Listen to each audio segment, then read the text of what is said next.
All states that have ratified the UN Convention on the Rights of the Child have an obligation to make all rights in the Convention a reality for all children.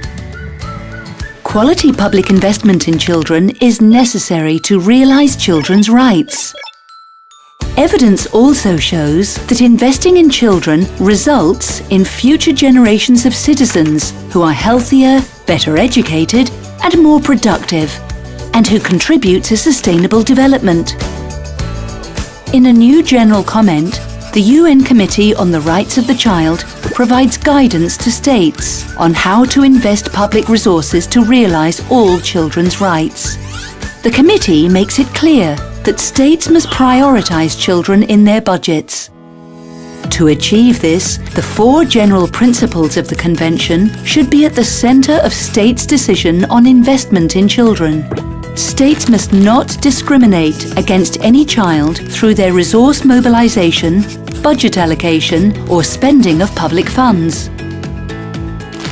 The best interest of the child should be a primary consideration in the budgetary process at all times. The right of children to life, survival and development should be a cornerstone of the budget cycle of any state. States must ensure that children can participate in budget decisions, including by allocating the necessary resources for their participation.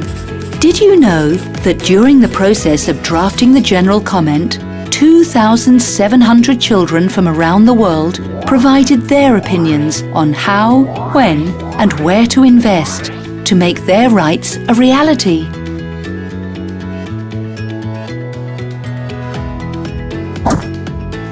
Decisions on public budgeting and spending for children at national and subnational levels should also be guided by effectiveness, efficiency, equity, transparency, and sustainability.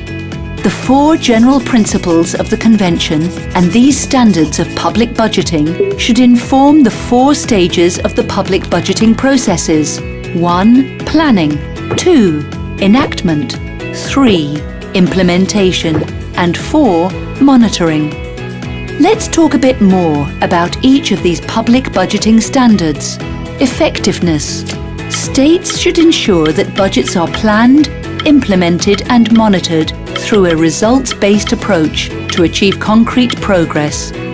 In Bangladesh, for example, local governments are publishing citizens' charters, which also include information on funds allocated in the local budget to children's programs and social development.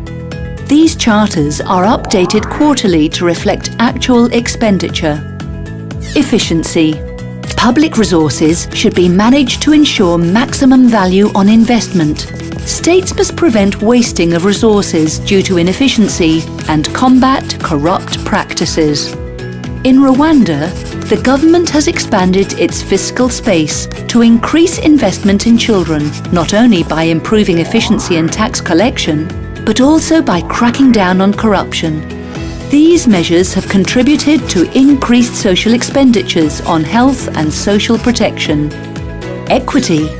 This involves making decisions on public budgeting and spending with the aim to contribute to greater equality in the enjoyment of the rights of children, especially for those children that are most excluded. In Ecuador, a greater share of municipal resources is allocated to the most deprived groups, including children, and local authorities conduct research on the socio-economic conditions of the population to help inform public investments. Transparency.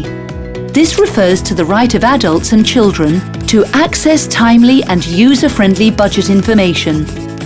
Access to public information is necessary for the meaningful participation of civil society in budget processes. In Kenya, local authorities were supported to enhance participation of young people in local budgeting using an interactive online budget portal to promote transparency and accessibility of budget information. Sustainability. Public budgeting should take the best interest of present and future generations of children into account to ensure sustainability of policies and programs affecting children, including in times of economic slowdown. The Children's Commissioner for England, for example, conducted a child rights impact assessment to assess how budget decisions would affect children. The General Comment will also help states to deliver on commitments to children, included in the UN Human Rights Council resolution towards better investment in the rights of the child and in the Sustainable Development Goals. In addition to being a legal obligation under the Convention on the Rights of the Child, public investment in children is an important contribution to the sustainable development of any country. What will your country do to make this commitment a reality for children?